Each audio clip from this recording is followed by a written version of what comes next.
Hai, salam sejahtera. Hari ni saya nak kongsikan pula macam mana cara nak edit video supaya jadi lebih laju. Okay. Saya gunakan software Movavi Video Editor. Sekarang saya nak tunjukkan, saya nak edit video saya buat kerja lipat kain ni dengan anak saya.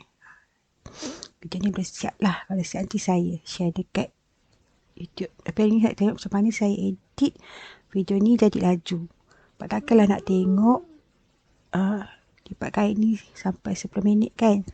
Okay. Kalau dah record guna time lapse contoh macam ni, tak ada masalah. Okay. Dah memang laju dah. Cuma ambil masa beberapa saat sahaja untuk habis. Tapi kalau misalnya dah ambil dengan video biasa, tengok ya, takkanlah nak habiskan masa sampai berminit-minit setakat tengok kerja yang macam ni ya. It is bosan. Okay.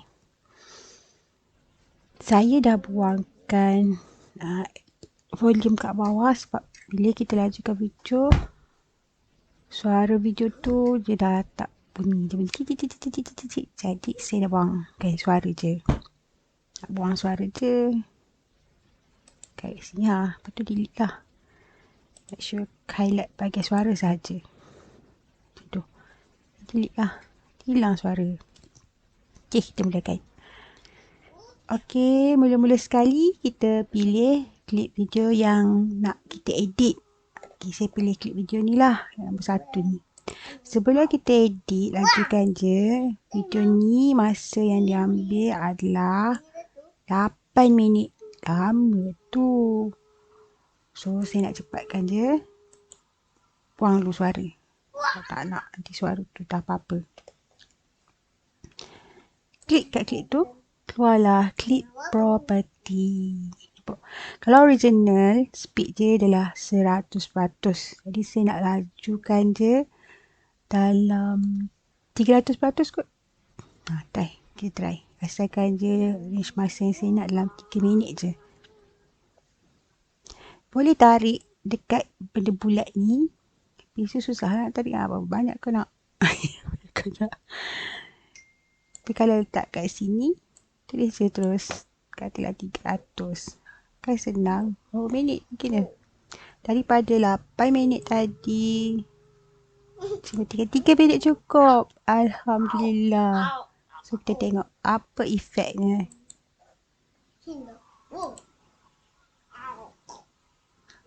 Apa kira perlahan kan?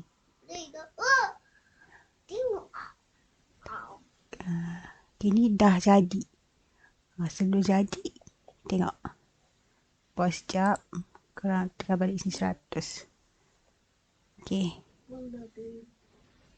Video yang sama. Nak boleh ambil kain tu.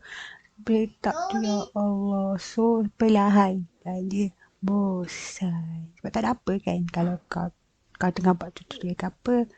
Okay lah. Pelan-pelan sebab nak belajar. Tapi kalau macam ni, lajukan je. Okay. Lajukan. Klik kat sini. 300. Dah. Save masa. Dan dia sangat cepat. Kalau nak buat lagi banyak pun tak apa. Kita pulang. Itu saja. Sekian. Jangan lupa subscribe channel saya. Bye.